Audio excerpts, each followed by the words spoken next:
africaine. Doudouka, bonjour. Bonjour Pierre, je voudrais tout d'abord vous remercier pour cette invitation. Donc, en tout cas, le plaisir est saluer tous les Sénégalais et Sénégalaises qui, ici et d'ailleurs, qui nous suivent actuellement. Merci à vous également d'avoir accepté notre invitation, malgré votre agenda, on le sait, très chargé.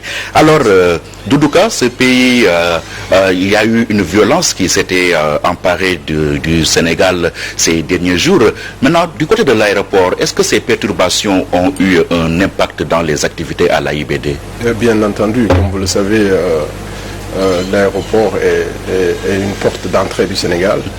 Et donc, quand de telles perturbations ont eu lieu ces derniers jours, il y a eu un impact réel, puisqu'il y a des compagnies même qui ont dû annuler leur vol de certains jours de lundi et leurs autres vols, mais également au niveau de la sécurité des passagers, puisqu'il y avait un moment sur l'autoroute, s'est posé une question de sécurité et les passagers ont dû rester à l'aéroport jusqu'à ce que la gendarmerie puisse assurer leur sécurité pour rentrer chez eux. Et il y a d'autres passagers également, et je voudrais en tout cas me désoler de ces désagréments, ont pu rater leur vol parce qu'ils ont été retenus au niveau de l'autoroute, parce qu'il y a eu certains, en tout cas casseurs, certains en tout cas manifestants qui ont bloqué en tout cas l'autoroute la nuit du mercredi.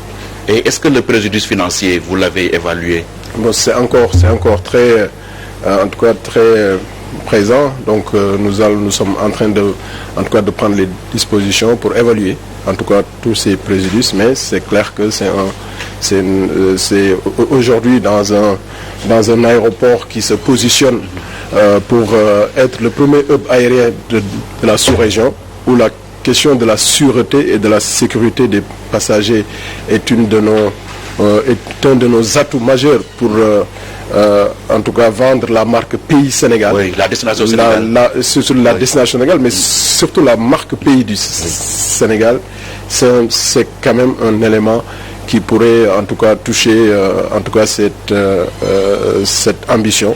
Mais je puis dire que comme le pays a dépassé ces éléments, nous allons redoubler d'efforts pour montrer que le Sénégal est resté le même pays de la Teranga que tout le monde connaît. Est-ce que les activités sont redevenues normales à l'AIBD avec ce vent de décrispation qui souffle sur le Sénégal depuis quelques jours? Non, les activités n'ont jamais été interrompues. En réalité, il y a eu des désagréments, des passagers qui ont raté leur vol, mais la sécurité de l'aéroport a été toujours maintenue, puisque comme vous le savez, l'aéroport c'est une frontière. Et donc c'est une institution, pratiquement c'est une des structures, en tout cas des infrastructures publiques majeures de notre pays. Et donc il fallait que l'État prenne en tout cas ses responsabilités pour sécuriser, et cela a été fait malgré les nombreuses rumeurs qui ont été notées dans la toile. L'aéroport avait été totalement sécurisé. Alors, je voudrais remercier les forces de défense et de sécurité pour cela. Voilà, la cause de tous ces désagréments, c'est ce qu'il est convenu d'appeler l'affaire Ousmane Sonko, alors qui bénéficie d'une liberté, il a été placé sous contrôle judiciaire depuis quelque temps. Cette affaire-là, de votre position d'homme politique également, comment vous l'appréciez? D'abord, il y a deux aspects. Le premier aspect, c'est d'abord l'aspect juridique. Concernant les aspects juridiques, pour 4 raisons, je ne puis me prononcer davantage. Parce que d'abord, l'affaire est pendante en justice. Donc en tant que républicain, je ne peux pas me prononcer sur une affaire privée pendante en justice. Donc je parle des aspects juridiques. Le deuxième point, c'est que je suis musulman. Et je pense que les recommandations, c'est que quand vous n'avez pas été là, présent, vous avez le devoir d'une retenue. La troisième raison, c'est que je suis un homme et je suis un politique. Donc cela veut dire que je ne suis pas à l'abri de ce type d'épreuve. De complot. Non, des preuves. Des preuves, pas de complot, je dis des preuves. Et la quatrième raison, c'est que, comme vous le savez, Ousmane Sonko, au-delà du fait que nous partageons la Casamance, nous partageons Ziguinchor, nous partageons le même village et nous partageons la même famille. C'est un cousin, donc j'ai un devoir de réserve pour les aspects juridiques. Concernant les aspects, sur le plan politique, là on vient sur le plan politique. Et donc, pour rappeler que je ne suis pas là pour incriminer ou pour disculper Ousmane Sonko, puisque cet aspect-là, j'ai donné 4 raisons pour lesquelles je dois avoir de la retenue et de la réserve. Par contre, sur le plan politique, monsieur Ousmane Sonko s'est présenté depuis son entrée en politique comme un défenseur de la morale, de la droiture, de la probité. Il est allé jusqu'à nous présenter comme s'il un adepte, une personne, un musulman qui respecte scrupuleusement les textes de la charia pratiquement en ne donnant pas la main aux femmes. Et donc, paf. Là, vous n'êtes pas sur le terrain politique, là. Si, ça c'est le terrain politique. Là, sur le terrain moral. Non, il s'est présenté. Tout le monde sait que Ousmane Sonko n'a pas ni l'expérience d'homme d'État, ni les états de service, ni l'expertise pour aujourd'hui se trouver dans cette position. Il s'est construit une image autour d'un discours bien précis. Et donc c'est la politique, c'est pas personnel. Il s'est construit une image, pas parce que le président Macky Sall, son image, c'est parce que c'était un homme d'État avant d'être président, il était Premier ministre, il avait une expérience. Donc son image s'est construite en fonction de son expérience. Par rapport à Ousmane Sonko, on ne connaît pas d'état de service, on ne connaît pas d'expérience dans l'état. D'ailleurs, cela se démontre dans ces différents discours. Non, je dis, ça ne change rien, mais il s'est construit son image à travers un discours. Oui. À travers une image qu'il a présentée. Qui a eu un écho favorable auprès de la population. Un discours révolutionnaire, oui. Un discours d'espoir, un discours je veux dire, de révolutionnaire. Mais, oui, d'où cette capitale sympathique qui s'est développée autour de sa personne. Mais ça c'est un discours, ça reste un discours. C'est pour ça que je dis, c'est pas encore sa personne, c'est autour d'un discours, une image autour d'un discours et une image autour d'une personnalité, pratiquement d'une pureté spirituelle et intellectuelle. C'est à travers ça qu'il a construit son image. Donc aujourd'hui, avec tout ce qui s'est passé, j'ai le droit, et les Sénégalais ont le droit de se poser un certain nombre de questions. Quelles sont les questions que vous vous posez à ce niveau-là? D'abord, est-ce que M. Ousmane Sonko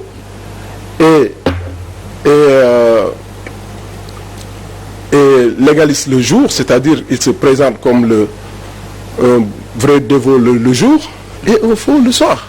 Est-ce que c'est un faux dévot? Je dis, c'est des questions qu'on se pose. Et avez-vous réponse à ces questions-là? Non, mais je ne peux pas me répondre. Je ne suis pas là pour répondre à ces questions-là. Mais c'est des questions que se posent des Sénégalais. Moi, je suis Sénégalais, je me pose cette question. Et donc, c'est en cela que cette question, moi, m'intéresse. Parce que le CEO Ousmane Sonko a l'ambition de diriger ce pays. Donc, s'il dirige le pays, c'est une relation entre un homme et un peuple. Qui est cet homme? Est-ce que cet homme, c'est le discours seulement? Est-ce que c'est un discours fabriqué pour la circonstance? Ou bien c'est une conviction et c'est un vécu?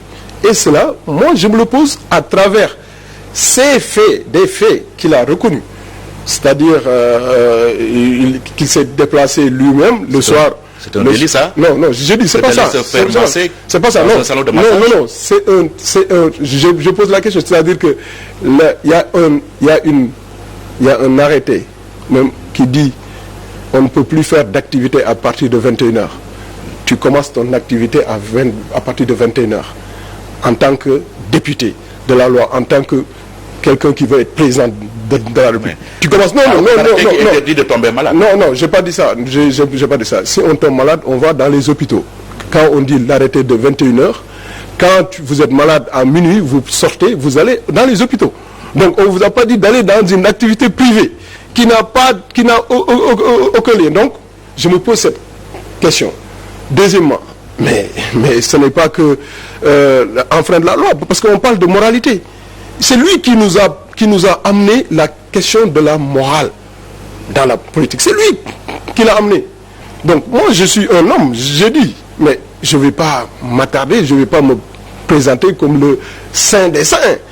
Parce que je veux dire qu'il est un saint. Non, je dis, il a amené la morale dans son discours politique. Il s'est construit autour de ça. Alors que manifestement, il y a des questions qu'on se pose. Qu'est-ce qu'il y a d'immoral dans le fait d'aller se faire soigner dans un salon de massage?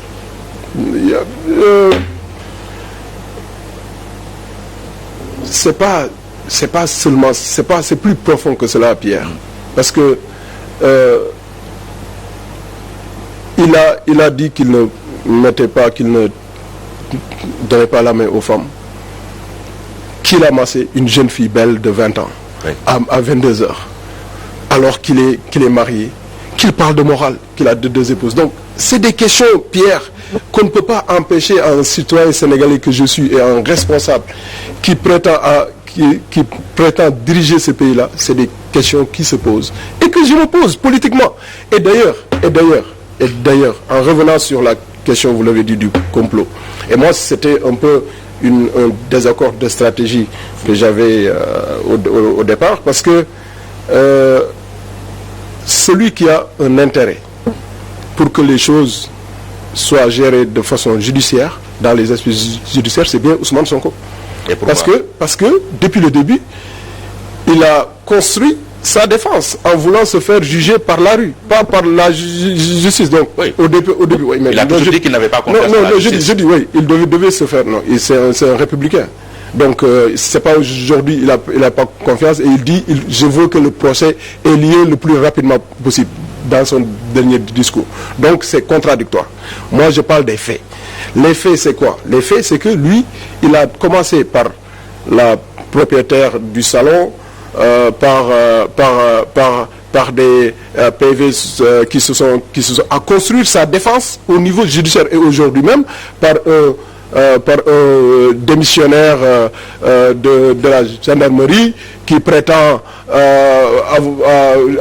des faux tests ADN alors qu'il n'est pas assermenté pour attester ou non que c'est des faux ou pas, alors qu'il est un républicain, qu'il est un ancien agent de sécurité, qu'il connaît bien que quand il y a un dossier devant la justice, il a l'attitude d'aller présenter ses preuves au juge d'instruction désigné et qu'il a un devoir de réserve. Donc manifestement, il ne fait pas, il fait de la politique. Ce capitaine, il est sorti, et heureusement d'ailleurs qu'il a pris ses responsabilités pour se démissionner et faire de la vraie politique.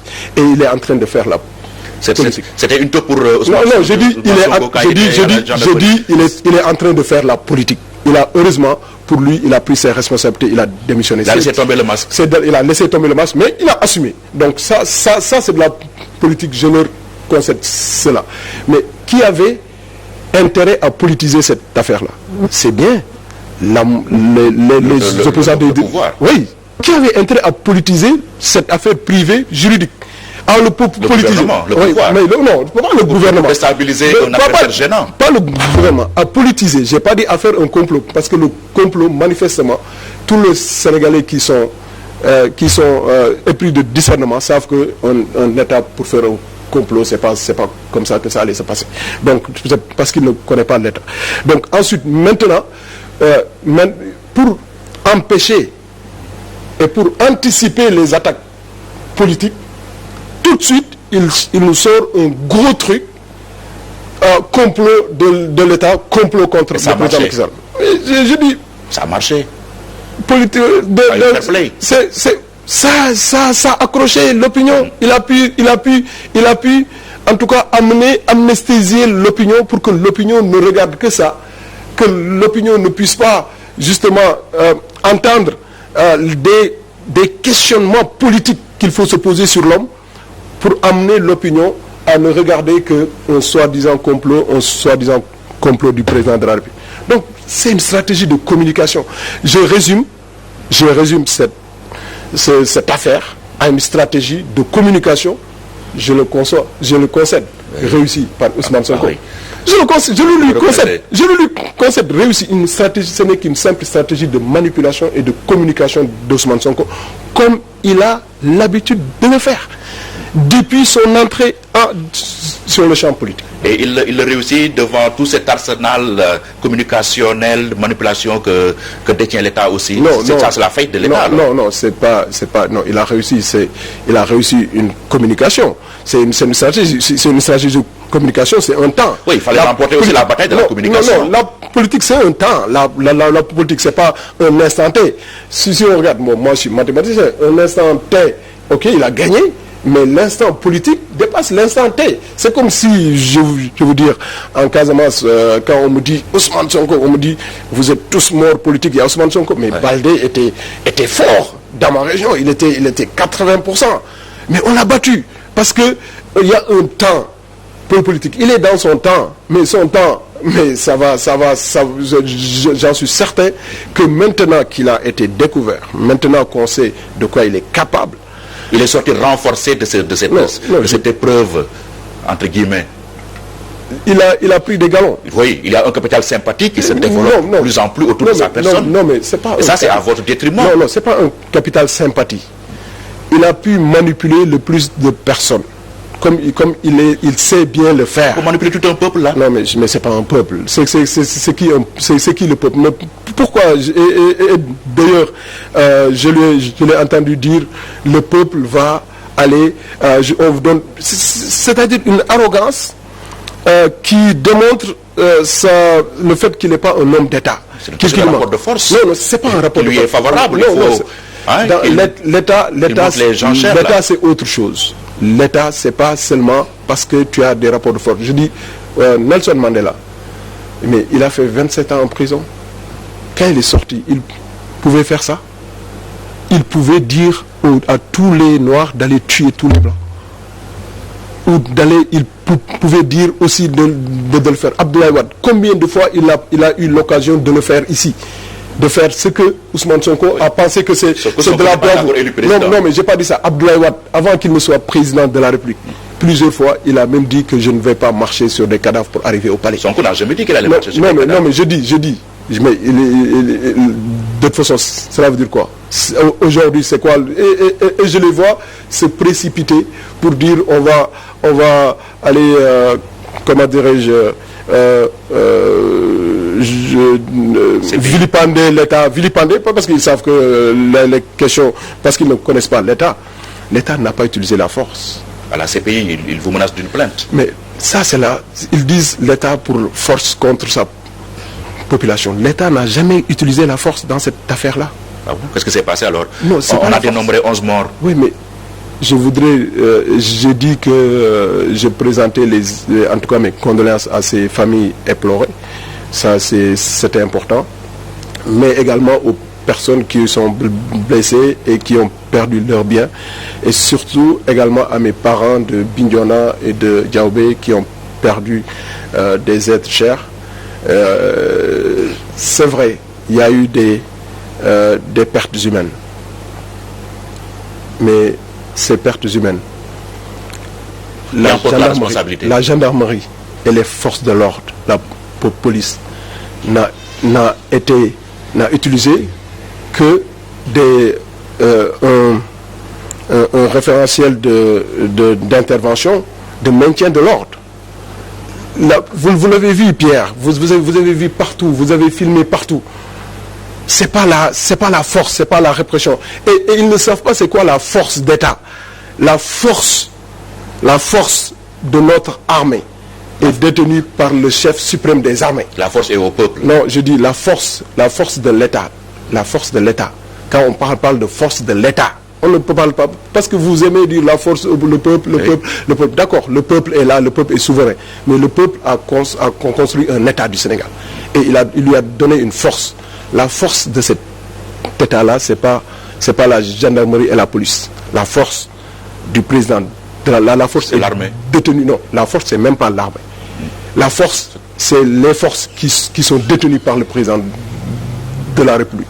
Il y a des forces qui sont détenues par le président. Est-ce que même président n'est pas désarmé face à cette situation-là? Pourquoi désarmé?